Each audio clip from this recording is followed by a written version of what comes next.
رسول اللہ، ای الاعمال افضل، سب سے بہترین عمل کون سا ہے؟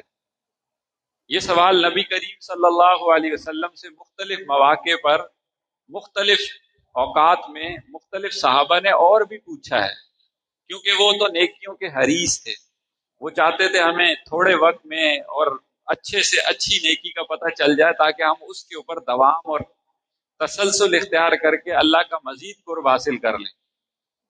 تو کئی لوگوں نے آ کر آپ علیہ السلام سے پوچھا ای الاعمال افضل، کہ سب سے بہترین عمل کون سا ہے؟ تو لوگوں کی مناسبت سے، لوگوں کے حالات سے، وقتی ضرورت سے، کسی خاص مصلحت سے، کسی خاص رجحان کی بنیاد پر آپ علیہ السلام نے مختلف لوگوں کو مختلف دیے ہیں۔ کہ اخلاق برے تھے تو آپ نے فرمایا اچھے اخلاق افضل الاعمال ہیں۔ جہاد کی ضرورت تھی تو کہا کہ جہاد سب سے افضل عمل ہے۔ والدین کی خدمت کی ضرورت تھی تو کہا والدین کی خدمت افضل عمل ہے۔ تو ایک موقع پر ایک صحابی نے یہی سوال کیا تو آپ علیہ السلام نے اسے فرمایا کہ لا یزال لسانک رطبا من ذکر اللہ، افضل عمل یہ ہے کہ تیری زبان ہر وقت ذکر میں مبتلا، ذکر میں مشغول رہے۔ تو یہ نعمت اللہ تعالیٰ نے ہمیں زبان کی عطا فرمائی ہے کہ ہمارے کچھ ہوتا ہے، ناگواری کا جذبہ ہے، محبت کا اظہار ہے، خواہش کا اظہار ہے، ہماری تمنائیں ہیں، ہمارے من میں جو کچھ ہے اللہ تعالیٰ نے ایک لمحے کے لیے اس کے نکالنے کے لیے ہمیں زبان دے دی ہے،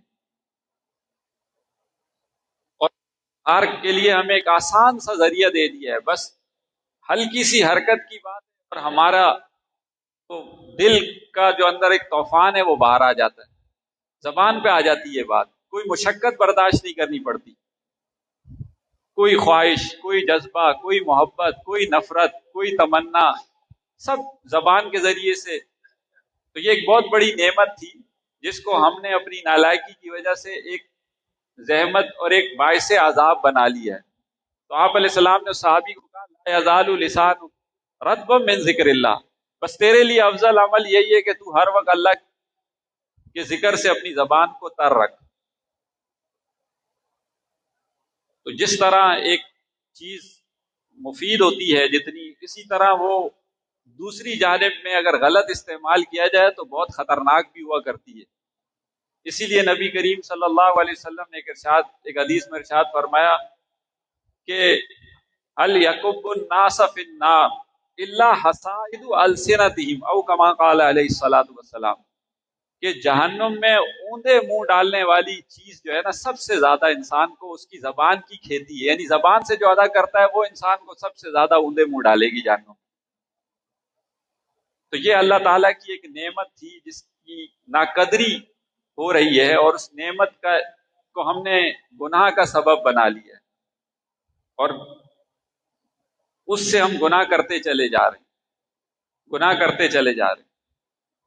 اور ایسی نعمت ہے کہ نبی کریم صلی اللہ علیہ وسلم فرماتے ہیں میں یضمن لی بین لحییہ وما بین رجلیہ، کہ جو آدمی دو جبڑوں کے درمیان کی چیز اور بین رجلیہ اور دو ٹانگوں یعنی شرمگاہ کی حفاظت کا کی گارنٹی مجھے دے دے، زبان کی گارنٹی دے دے جو دو جبڑوں کے درمیان ہے، اور شرمگاہ کی مجھے اپنی گارنٹی دے دے کہ اس کو نافرمانی میں اللہ تعالیٰ کی استعمال نہیں کرے گا، نہ زبان سے اور نہ کسی جنسی گناہ میں مبتلا ہوگا، تو آپ علیہ السلام فرماتے ہیں اضمن لہ الجنہ، میں اس کے لیے گارنٹی دیتا ہوں جنت کی، میں اس کے لیے گارنٹی دیتا ہوں کہ اس کے لیے جنت ہے۔ تو یہ ایسی اللہ تعالیٰ نے ایک نعمت عطا فرمائی تھی، لیکن ہے یہ ایک حساس چیز، اسی لیے غالباً امام غزالی رحمۃ اللہ علیہ نے اپنی کتاب جو ان کی مشہور کتاب ہے جس کے اندر انہوں نے بڑے تفصیل کے ساتھ انسانی امراض کو بیان کیا، احیاء العلوم الدین، 2 درجن سے زیادہ گناہ زبان سے جو ہوتے ہیں ان کا ذکر کیا ہے، کہ صرف ایک زبان ہے اس سے 2 درجن سے زیادہ گناہ ہوتے ہیں۔ جرمہ صغیر و جرمہ کبیر، سائز بہت چھوٹا ہے لیکن اس کہ جرائم بہت زیادہ ہے، اور وہ اپنے جو ہلاک کرنے والی چیز ہے اس کو مہلکات فرماتے ہیں، مہلکات، اور جو انسان کو نجات دینے والی چیز ہے وہ منجیات، نجات دینے والی چیزوں۔ تو وہ کہتے ہیں زبان کے جو مہلکات ہیں وہ 20-25 سے بھی اوپر ہیں۔ جھوٹ اس سے ہو رہا ہے، غیبت اس سے ہو رہی ہے، تانا اس سے ہو رہا ہے، طنز اس سے ہو رہا ہے، دل آزاری اس سے ہو رہی ہے، دل شکنی اس سے ہو رہی ہے، کسی کی جو ہے نا وہ کسی کے اوپر بہتان اس سے باندھا جا رہا ہے، کسی کا تمسخر اس سے اڑایا جا رہا ہے، کسی کو دھوکہ اس سے دیا جا رہا ہے۔ بے شمار انہوں نے اس کے ذریعے سے ہونے والے گناہوں کا تذکرہ کیا ہے۔ تو جرمہ صغیر و جرمہ کبیر، تو یہ ایک اللہ تعالیٰ کی ایک عظیم نعمت ہے جو ہمیں عطا فرمائی ہے، جس کے ذریعے سے ہم بہت زیادہ نیکیاں کما سکتے تھے، بہت زیادہ اجر و ثواب حاصل کر سکتے تھے، اس کو ہم نے اللہ کی نافرمانی میں استعمال کرنے پر لگا رکھا ہے، اور ہو نہیں سکتا۔ لیکن ہمارے ماحول میں رہتے ہوئے اس زبان کے گناہوں سے بچنا ہمارے لیے مشکل ہوتا چلا جا رہا ہے، اور اس کی وجہ سے وہ اعمال کی نورانیت بھی ختم ہو جاتی ہے۔ تو نبی کریم صلی اللہ علیہ وسلم نے ضمانت لی ہے کہ میں ضمانتی ہوں اس شخص کا جو اس کی حفاظت کرے اس کے لیے جنت ہے، اس کو جنت۔ اسی لیے تو کہا گیا وقولوا للناس حسنا، لوگوں کے ساتھ یہ حسن میں سب چیزیں آ گئی، اچھی بات کرو، نہ جھوٹ ہو، نہ دھوکہ ہو، نہ دل آزاری ہو، نہ غیبت ہو، نہ بہتان ہو، یہ ساری چیزیں اس کے اندر شامل ہیں۔ لوگوں کے ساتھ اچھی طریقے سے بات کرو۔ ایسے ایسے گناہ ہیں اس کے ذریعے سے کہ انسان کو اوندے منہ جہنم میں ڈال دیتے ہیں۔ سیدنا ابو بکر صدیق رضی اللہ تعالی عنہ کتنی بڑی شخصیت ہیں، اپنی زبان کو پکڑ کر نا اس کو مڑوڑا کرتے تھے، اس کو بل دیا کرتے تھے، اور بار بار کہا کرتے تھے ھذا اوردنی الموارد، یہی وہ چیز ہے کہ جس نے مجھے ہلاکت کی جگہوں پر ڈال دیا ہے، تنبیہ کرنے کے لیے، اپنے نفس کو سمجھانے کے لیے۔ یہ کون کہہ رہا ہے؟ صدیق حضرت شاہ اسماعیل شہید رحمت اللہ علیہ کی تعبیر میں اگر کہا جائے نا تو وہ صدیق کی تعریف یہ کرتے ہیں کہ صدیق گویا کہ ایسے ہے جیسے نبی آئینے کے سامنے بیٹھا ہوا ہے، تو جو نبی کی ذات کو تو نبی ہیں لیکن آئینے میں جو عکس نظر آ رہا ہے وہ گویا کہ صدیق کی، تو وہ اپنی زبان کو ایسے اتنا فکر ہوا کرتے تھے۔ امام شافعی رحمت اللہ علیہ مسئلہ بتاتے ہوئے، ایسے نہیں کہ تبصرہ کرتے ہوئے، مسئلہ بتاتے ہوئے تھوڑی دیر کے لیے توقف کرتے تھے، کسی نے ہمت کر کے پوچھ لیا تو جواباً ارشاد فرمایا کہ اصل میں بات یہ ہے میں تھوڑا توقف کر کے رک کر ٹھہر کر اس لیے مسئلہ بتاتا ہوں کہ پہلے جب میں جواب بتانے لگتا ہوں تو اس کو جنت اور جہنم پر پیش کرتا ہوں کہ یہ جو میں جواب بتا رہا ہوں اس میں میری نفسانیت تو شامل نہیں ہے، خواہش نفس، کسی کی خوشامد تو نہیں حاصل ہوگی اس سے، میں اللہ کی رضا کے لیے بتا رہا ہوں، صحیح غور و فکر کر کے بتا رہا ہوں، تو اگر مجھے ایسا محسوس ہوتا تو میں اس کو پھر بتا دیتا، اور کہیں مجھے کمی آتی تو میں معذرت کر لیتا، خاموش۔ تو مسئلہ بتاتے ہوئے بھی وہ زبان کی استعمال کو اتنا احتیاط کے ساتھ استعمال کر رہے ہیں، اور عام گفتگو میں کتنے محتاط ہوتے ہوں گے۔ تو اسی لیے فرمایا قرآن مجید میں بھی کہا گیا بے شمار گناہ ہے نا، مثلا ایک گناہ سورہ حجرات میں کہا گیا لا یسخر قوم من قوم، کہ ایک قوم دوسری قوم کا تمسخر نہ اڑائے، مذاق نہ اڑائے۔ ایک ہوتا ہے مذاق اڑانا، ایک ہے مذاق کرنا۔ مذاق اڑانا تو یہ ہے کہ دوسرے کو اس سے تکلیف ہو رہی ہے، دل آزاری ہو رہی ہے، وہ شرعاً منع ہے۔ ایک ہے مذاق کرنا جس سے دوسرا تکلیف اور ذلت محسوس نہیں کر رہا بلکہ خوشی محسوس کر رہا ہے، آپس میں محبت اور کسی سے بے تکلفی ہے تو مذاق کرنا تو جائز ہے، بلکہ بعض اوقات اس نیت سے کیا جائے کہ سنت ہے تو اس پر اجر و ثواب ہے۔ نبی کریم صلی اللہ علیہ وسلم کے پاس ایک شخص آ گیا، جی مجھے ضرورت ہے، ایک اونٹنی چاہیے، اونٹنی بڑا قیمتی مال سمجھا جاتا تھا، تو آپ علیہ السلام فرمایا ہم آپ کو اونٹنی نہیں دیں گے، آپ کو اونٹنی کا بچہ دیں گے. تو وہ شخص پریشان ہو گیا, یہ کیا کہہ رہے ہیں, میں تو اونٹنی چاہیے, میری ضرورت تو اس سے پوری ہوتی ہے. آپ نے فرمایا دیکھو جو بھی اونٹنی جو بھی ہوگی وہ کسی اونٹنی کا بچہ ہی ہوگا, اس لیے میں آپ کو اونٹنی کا بچہ دوں گا. تو وہ بے ساختہ خوش ہو گئے. ایک بڑھیا آ گئی, میرے لیے جنت کی دعا کر لیجیے. آپ نے فرمایا کوئی بڑھیا جنت میں نہیں جائے گی. نبی کہہ رہے ہیں جنت میں نہیں جائے گی, کیا ان کی حالت ہو رہی ہوگی کہ بڑھیا جنت میں نہیں جائے گی, میں کیا کروں پھر. آپ نے فرمایا پریشانی ان کو دیکھ کر, پریشان ہوتا دیکھ کر,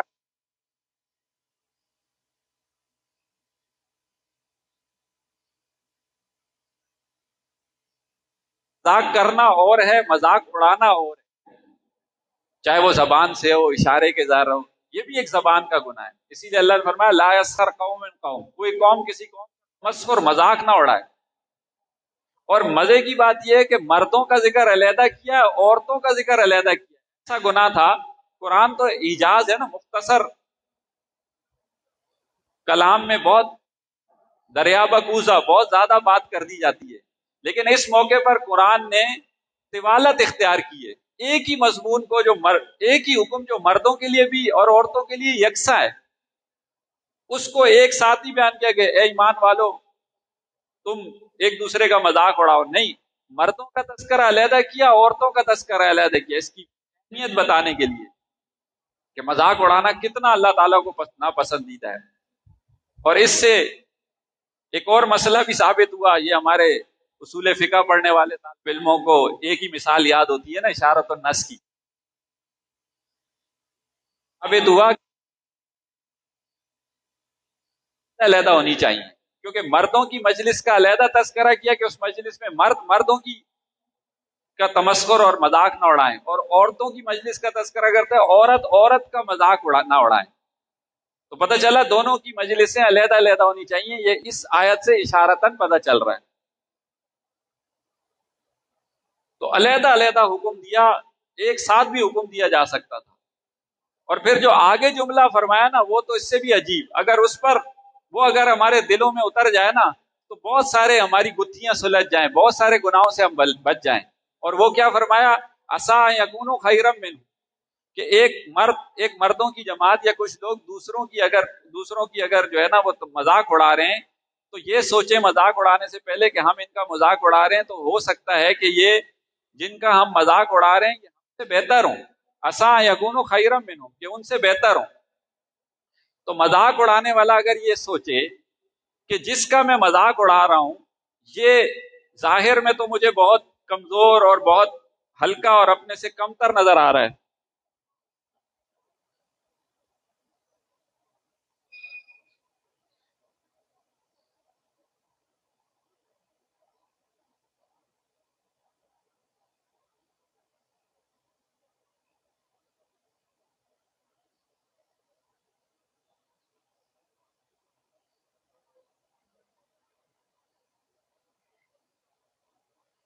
تو آگے ایک اصول اور ضابطہ بتا دیا کہ اگر اس اصول اور ضابطے پر عمل کرو گے, ایک کلیہ دے دیا ہمیں کہ اگر اس پر عمل کرو گے تو بہت سارے اور بھی گناہ چھوٹ جائیں گے. اور وہ کیا کہ جب آپ کسی کا مذاق اڑا رہے ہیں تو یہ سوچیں کہ یہ ممکن ہے کہ مجھ سے بہتر ہے, کیونکہ انسان کسی کا مذاق اڑاتا ہی اسی وقت ہے جب اپنے آپ کو اچھا سمجھ رہا ہوتا ہے, بہتر سمجھ رہا ہوتا ہے, شکل سے عقل سے کسی بھی اعتبار سے بہتر سمجھ رہا ہوتا ہے, تبھی تو اس کا مذاق اڑاتا ہے. تو آگے بتا دیا کہ اگر اس کو بالکل اس کا دروازہ بند کرنا ہے, سد باب کرنا ہے اس گناہ کا, تو بس یہ سوچ لیا کرو, یہ مراقبہ کر لیا کرو کہ جس کا میں مذاق اڑانا چاہ رہا ہوں ہو سکتا ہے اللہ کے نزدیک بہتر ہو, ہمیں کیا پتا. یہ تو حدیث شریف میں کہا گیا کہ لوگ بعض ایسے بھی ہوتے ہیں کہ پراگندہ حال ہیں, بال غبار آلو, کپڑے خستہ حال ہیں, اور مدفوم اب لوگوں کے دروازوں پر جائیں تو لوگ اپنے درباروں سے ان کو دھتکار دیں, لیکن اللہ کے ساتھ ان کا یہ تعلق اقسم علی اللہ لابرہ, اللہ پر کوئی بھروسہ کر کے وہ قسم کھا لیں تو اللہ ان کی بات کو سچا کر دیتا ہے. تو ہمیں کیا پتا کون کیسا ہے. بظاہر آپ علیہ السلام فرما رہے ہیں ہر انسان ان کو ایک عام آدمی ہلکا سمجھ رہا ہے, لیکن وہ اللہ کے نزدیک ایسا ہے کہ لو اقسم علی اللہ لابرہ, اگر اللہ پر بھروسہ کر توکل بھروسہ کر کے کوئی قسمن کوئی بات کر دیں تو اللہ ان کی قسم کی لاج کر رکھتے تو ان کی بات کو سچا کر دیتے. تو ہمیں کیا پتا کون کس کا کیا حال ہے. تو اس لیے ایک اصول بیان کیا کہ کوئی کسی کا مذاق نہ اڑائے، اور مذاق اڑانے کا سد باب کرتے کے لیے آگے ایک نسخہ بتا دیا کہ یہ سوچ لیا کرو بس کہ ہو سکتا ہے کرو، اللہ کے نزدیک زیادہ محبوب ہو، مجھے کیا حقیقت حال کا پتہ، اللہ کے یقین سے تو نہیں کہہ سکتے لیکن ہے بہرحال گمان تو اچھا یہی رکھنا چاہیے. اسی لیے حضرت تھانوی رحمۃ اللہ علیہ کا مشہور ملفوظ ہے، وہ فرمایا کرتے تھے کہ ہر مسلمان کو میں حالن اور ہر غیر مسلم کو معالن اپنے سے بہتر سمجھتا ہوں. حالن کا کیا مطلب کہ ہر مسلمان فی الحال، کیونکہ مجھے اپنے عیوب کا تو پتہ ہے دوسروں کو تو نہیں پتہ، تو میں تو یہی سمجھتا ہوں کہ یہ مجھ سے بہتر ہوگا، تو ہر مسلمان کو فی الحال میں اپنے سے بہتر سمجھتا ہوں، اور غیر مسلم کو فی المال یعنی مستقبل کے اعتبار سے ہو سکتا ہے اللہ اس کو ایمان کی توفیق عطا فرما دیں. الاسلام یہدم ما کان قبلہ، سارے گناہ صاف ہو سکتا ہے وہ مجھ سے بہت آگے چلا جائے. تو ہر مسلمان کو حالن اور ہر غیر مسلم کو معلن اپنے آپ سے بہتر سمجھتا ہوں. تو جب یہ انسان کی سوچ ہوتی ہے نا، پھر وہ کسی کا مذاق نہیں اڑاتا، کسی کو ہلکا نہیں سمجھتا. حضرت مشہور صحابی ہیں حضرت عثمان مظعون رضی اللہ تعالیٰ عنہ، مہاجر صحابی ہیں. جب یہ ہجرت کر کے مدینہ منورہ آئے ہیں تو نبی کریم صلی اللہ علیہ وسلم نے، جیسا کہ مشہور ہے کہ انصار اور مہاجرین کے درمیان مواخات بھائی چارہ قائم کر دیا تھا، کیونکہ وہ لٹے پٹے ہوئے آئے تھے تو یہاں کچھ نہیں تھا. تو انصار نے قربانی دیتے ہوئے ان کو اپنی زمینیں دے دی، حتیٰ کہ اگر کسی کی ایک سے زیادہ بیوی ہے تو اپنی بیوی کو طلاق دے دی ایک کو، اور کہا کہ مہاجر سے کہ آپ اس سے نکاح کر لیں عدت گزار کر. تو یہ اثار اور قربانی جو قائم کی گئی بھائی چارہ، اس کو مواخات کہا جاتا ہے. تو حضرت عثمان رضی اللہ تعالیٰ عنہ کو بھی ایک گھرانے کے ساتھ جو ہے نا آپ علیہ السلام نے ان کے ساتھ بھی بھائی چارے کا رشتہ قائم کرا دیا. ایک فیملی تھی ان کے ساتھ وہ رہتے تھے، تو وہیں ان کا انتقال ہو گیا. اب نیکی تقوی کا یہ عالم ہے کہ اتنا عبادت کا غلبہ اور اتنی اللہ تعالیٰ کی عبادت کا غلبہ تھا کہ انہوں نے آ کر نبی کریم صلی اللہ علیہ وسلم سے ایک مرتبہ عرض کیا تھا کہ میں چاہتا ہوں کہ میں علاج کے ذریعے سے اپنی جنسی خواہش کو بھی ختم کر دوں، کیونکہ جنسی خواہش بھی بعض اوقات انسان کے لیے عبادت میں رکاوٹ بن جاتی ہے. تو میں چاہتا ہوں کہ میرے اندر یہ خواہش ہی نہ ہو تاکہ میں اللہ کی طرف ہر وقت ہی متوجہ رہوں. تو آپ علیہ السلام نے منع فرمایا نہیں، یہ شرن درست نہیں ہے. اگر کسی پر غلبہ اور میسر نہیں ہے اس کو نکاح تو وہ کثرت سے روزہ رکھا کرے. تو بہرحال آپ علیہ السلام نے ان کو بھائی چارے کے طور پر ایک خاندان کے ساتھ جوڑ دیا. اب وہیں عبادت کرتے نیکی تقوی کی زندگی کرتے ہوئے اسی فیملی کے ساتھ رہتے ہوئے ان کا انتقال ہو گیا. جب انتقال ہوا تو اس خاندان کی ایک عورت نے کہا نبی کریم صلی اللہ علیہ وسلم کی موجودگی میں، شہادتی علیک، میں گواہی دیتی ہوں عثمان تمہارے اوپر ان کی وفات کے بعد کہ لقد اکرمک اللہ، کہ اللہ نے بالتحقیق یقیناً تیرا اکرام کیا ہوگا. کوئی شبہ ہی نہیں ہے تیری نیکی کے اندر، تیرے تقوی کے اندر، تیری ہجرت کے اندر، تیرا تو اللہ نے اکرام ہی اکرام کیا ہوگا. میں شہادت دیتی ہوں، میں گواہی دیتی ہوں. تو آپ علیہ السلام نے ان خاتون کو کہا ما یدری کی، جانتی ہو کیا کہہ رہی ہو؟ تو نے کہا یا رسول اللہ اتنا نیک آدمی اس کے بارے میں کہہ رہی ہوں ایسی بات. تو آپ نے کہا نہیں، یہ تو مجھے بھی یقین سے پتہ نہیں کہ اس کے ساتھ کیا مالک گمان، یہ اللہ نے اس کے ساتھ اچھا معاملہ کیا ہوگا، میں یہی امید رکھتا ہوں، لیکن یقین سے میں بھی نہیں کہہ سکتا. تو بہرحال گمان تو ہر آدمی کے ساتھ اچھا رکھا جا سکتا ہے، ہر آدمی کے ساتھ اچھا رکھا جا سکتا ہے. تو یہی بتایا کہ مذاق اڑانا ایک دوسرے کا، یہ ایک زبان کا ایسا گناہ ہے جس کی وجہ سے نبی کریم صلی اللہ علیہ وسلم فرما رہے ہیں حل یکب الناس فی النار علی حصائد السنت، کہ زبان کی کھیتیوں ایسی ہیں کہ انسان کو اوندے منہ جہنم میں ڈال دیتی، اوندے منہ جہنم میں ڈال دیتی.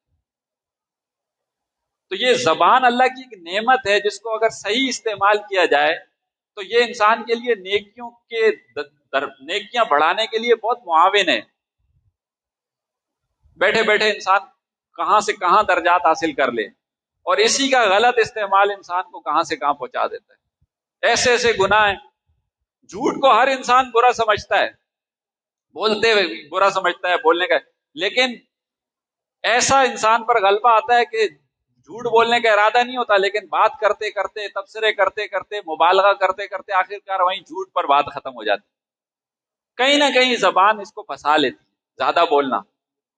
اسی لیے کہا گیا کہ جو آدمی خاموش رہتا ہے نا، اس کی صحبت اختیار کرو، کیونکہ اس کے اوپر اللہ تعالیٰ کی طرف سے حکمت نازل ہوتی ہے، وہ حکیم ہے.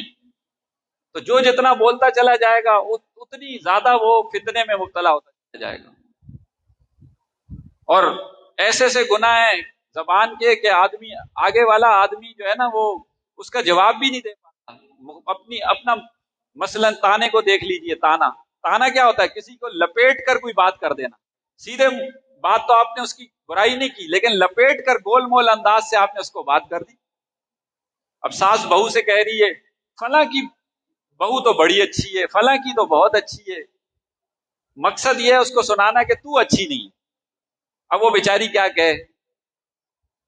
تو تانا یہ ہوتا ہے کہ لپیٹ کر جو ہے نا کسی کو کوئی ایسی بات کرنا جو اس کو ناگوارا. وہ والا جواب بھی نہیں دے پا رہا ہے، اس پوزیشن میں بھی نہیں کہ جواب دے، کیونکہ براہ راست تو آپ نے ڈائریکٹ تو اس کو برا بھلا کہا نہیں. اب وہ کیا کہے؟ خاموشی ہو جائے گا بیچارہ. اور اسی کی ایک ماڈرن شکل ہے طنز، جس کو ہمارے بلاغت میں پڑھتے ہوئے وہ الذم یشبہ المدح، کہ شکل میں تو وہ ایسے نظر آ رہا ہے تعریف کی جا رہی ہے، اور حقیقت میں آپ نے ایسی تیسی کر دی دوسرے. ایسے ایسے جملے کہے جاتے ہیں، ظاہر میں تعریف ہو رہی ہے اور حقیقت میں اس کی آپ تو بڑے استاد ہیں. اس کو تو بیچارے کا سر سے پاؤں تک پسینہ آ گیا، یہ کیا کہہ دیا مجھے. وہ دو شاعر ہیں مشہور، ایک کا نام ہے جریر، ایک کا نام ہے فرزدق.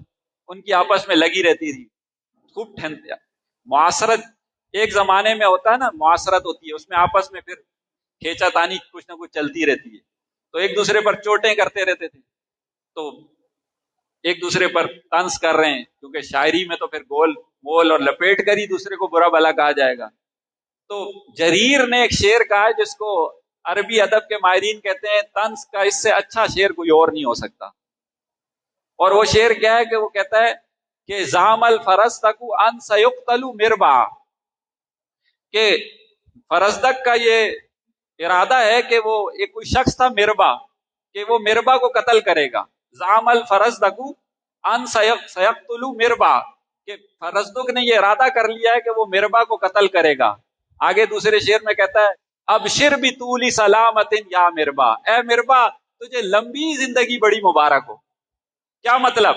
کہ یہ جو فرزدق ہے نا، تیرے قتل کرنے کے جو منصوبے بنا چکا ہے، تجھے ذلیل کرنا چاہتا ہے، قتل کرنا چاہتا ہے، اس کے اندر کچھ بھی نہیں ہے.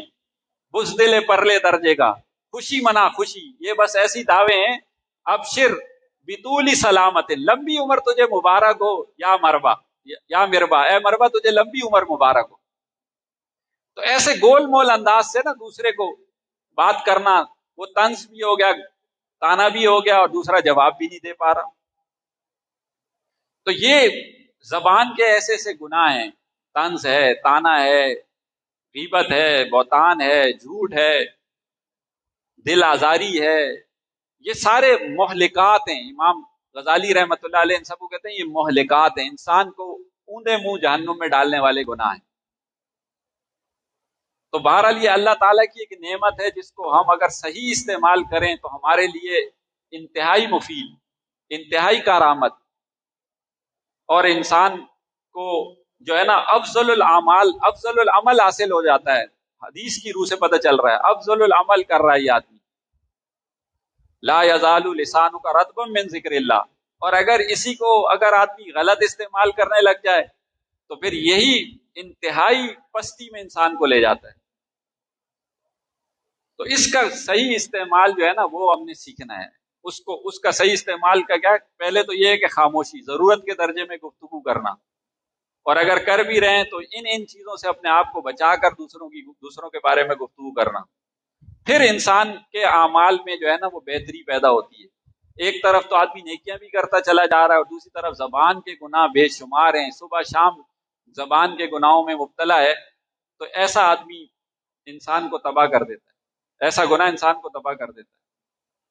تو اسی لیے نبی کریم صلی اللہ علیہ وسلم فرما رہے ہیں میں یضمن لی بینا لحییہ، جو آدمی دو جبڑوں کے درمیان رکھی ہوئی زبان کی مجھے ضمانت دے دے، وما بین رجلیہ، اور دو ٹانگوں کے درمیان جو شرمگاہ ہے اس کی مجھے ضمانت دے دے، تو میں گارنٹی دیتا ہوں ازمن لہ الجنہ، کہ اس کے لیے اللہ نے جنت کو لازم کر دیا۔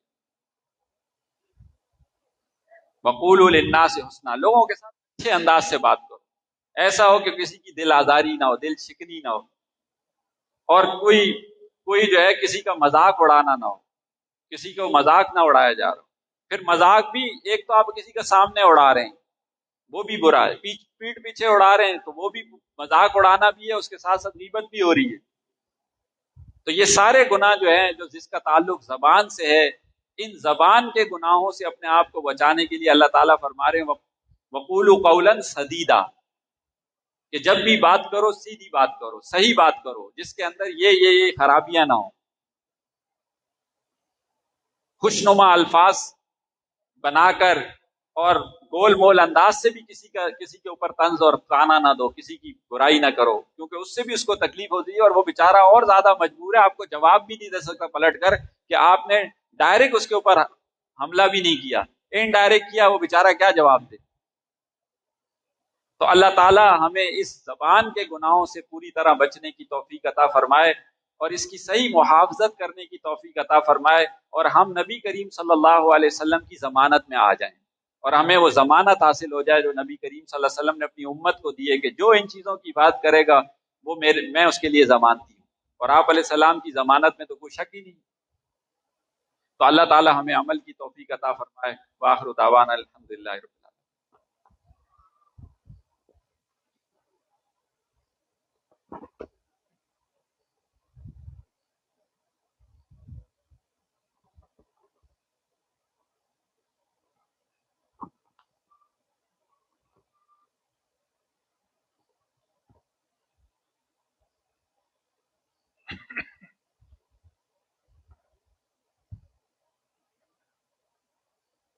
بہت سارے احباب دور قریب سے بیت کے لیے سے آتے ہیں، تو ان کی طرف سے یہ پیغام ملتا ہے جی کہ آپ نے توبہ کے کلمات ضرور پڑھانے ہیں۔ تو یہ عاجز اس وقت توبہ کے کلمات پڑھائے گا، سچے دل کے ساتھ یہ نیت کر لیجئے کہ آج اس وقت ہم زندگی کے سب گناہوں سے سچی پکی توبہ کرتے ہیں اور آئندہ نیکوکاری کی زندگی گزارنے کا ارادہ کرتے ہیں۔ جیسی نیت ہوتی ہے ویسی مراد مل جاتی ہے۔ جو کلمات یہ عاجز پڑھے سچے دل کے ساتھ پیچھے پیچھے پڑھتے جائیے۔ پڑھیے بسم اللہ الرحمن الرحیم، لا الہ الا اللہ محمد الرسول اللہ، آمنت باللہ و ملائکتہ و کتبہ و رسلہ والیوم الآخر والقدر خیرہ و شرہ من اللہ تعالی والبعث بعد الموت، آمنت باللہ ما هو بأسمائه وصفاته وقبلت جميع أحكامه إقرار باللسان وتصديق بالقلب، أشهد أن لا إله إلا الله وأشهد أن محمدا عبده ورسوله، أستغفر الله ربي من كل ذنب وأتوب إليه برحمتك یا ارحم الراحمین۔ ان کلمات کو پڑھنے سے ہم تو غائب ہو چکے ہیں، چند معمولات ہیں جن کو باقاعدگی سے کریں گے تو اللہ تعالیٰ دل کو منور کریں گے۔ پہلا عمل ہے 100 مرتبہ استغفار صبح و شام پڑھنا، استغفر اللہ ربی من کل ذنب و اتوب الیہ۔ دوسرا عمل ہے 100 مرتبہ درود شریف صبح و شام پڑھنا، اللہم صلی علی سیدنا محمد وعلی آل سیدنا محمد وبارک وسلم۔ تیسرا عمل ہے قرآن مجید کی تلاوت روزانہ کرنا، ایک پارہ پڑھیں تو بہت اچھا، مشکل ہو تو آدھا پارہ صحیح پڑھیں ضرور۔ چوتھا عمل ہے چلتے پھرتے ہر وقت دل میں اللہ کو یاد رکھنا، ہتھکار وال دل یار وال، ہاتھ کام کے رجوع اور دل اللہ تعالیٰ کی یاد میں مشغول۔ اور پانچواں عمل ہے مراقبہ، مراقبہ تمام معمولات کا لب لباب اور نچوڑ ہے۔ طریقہ بڑا آسان ہے، جب نماز پڑھ کے فارغ ہو صبح و شام تھوڑی دیر کے لیے آنکھیں بند کر کے اللہ سے لو لگا کے بیٹھ جایا کریں کہ اللہ کی رحمت آ رہی ہے، میرے دل میں سما رہی ہے، دل کی ظلمت اور سیاہی دور ہو رہی ہے، اور میرا دل اللہ اللہ اللہ اللہ بول رہا ہے، میں سن رہا ہوں۔ انشاءاللہ چند دن مراقبہ کریں گے، اللہ تعالیٰ کی محبت آپ کے دل میں بڑھے گی، آپ کو خود اس کی لذت محسوس ہوگی۔ یہ ایسا عمل ہے کہ آپ کریں اور اس کا نتیجہ اپنی آنکھوں سے دیکھیں۔ اللہ کے بڑے مزے، جو بھی چاہے وہ چکھ لے۔ میری دعا ہے کہ اللہ سب کو اپنے مقبول بندوں اور بندیوں میں شامل فرمائے۔